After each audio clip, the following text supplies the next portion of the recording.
some explanation from the government today on the millions of kina paid out in what is called the DSIPs, or the District Services Improvement Programs, and the PSIPs.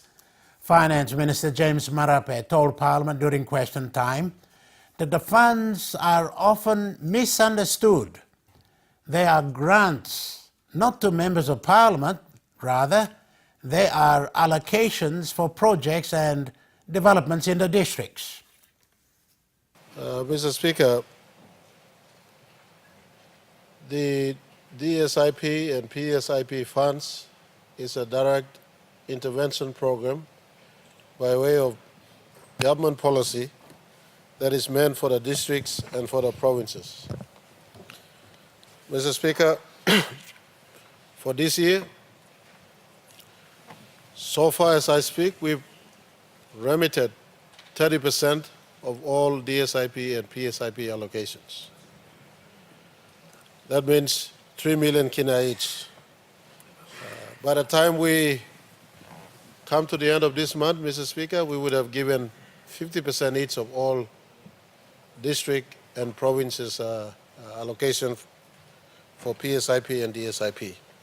Mr. Speaker, let me also just preface my answer in making a little bit of correction to the question, Mr. Speaker. This fund is not for members of Parliament. This fund is an allocation for programs in the district and in the provinces, Mr. Speaker. Mr. Speaker, this fund emanates from government policy based on Alatau Accord principles. Mr. Speaker, this fund is not left to the disbursement discretion of members of Parliament. It is tied especially to 5 key sectors that the Alatau Accord and the government of O'Neill Dion has placed as key cornerstone policies of our government: education, health, infrastructure, law and justice sector, as well as economic sector interventions, Mr. Speaker. And so, for this year, our government stands to honor our fullest commitment, depending on cash flow. And so our rollout programs has been based on the current liquidity and the cash flow management programs we have in place.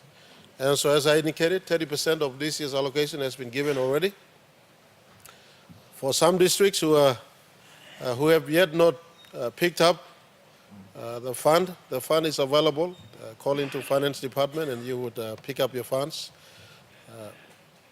And by the time we close this month, we will make up to 50% of total allocation, and the balance of this, we will run it as we go through to the end of the year. So, Mr. Speaker, let me assure this House and the people of Papua New Guinea, and whilst having said this, let me say for the last 3 years, this government has unfailingly honored our commitment to rural Papua New Guinea. That is where 87, 88, in fact 90% of where Papua New Guineans are.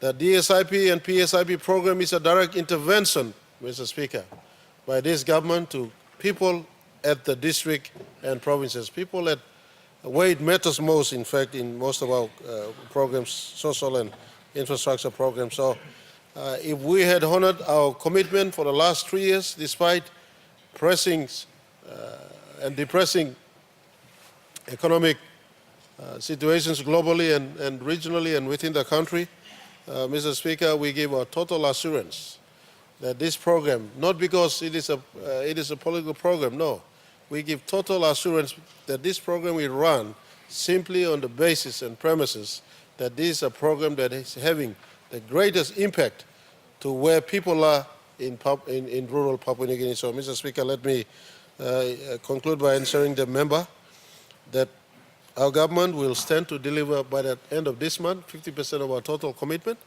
and we will honor the balance as we go through the balance of this year. Thank you, Mr. Speaker. James Marape, the Minister for Finance, explaining payments and the use of the DSIPs and PSIPs in Parliament this afternoon while answering a question from the member for Makam. This has been PNG Tonight. We'll have for you another edition of the program at the same time tomorrow. Thank you for watching. I'm John Higgins. Good night.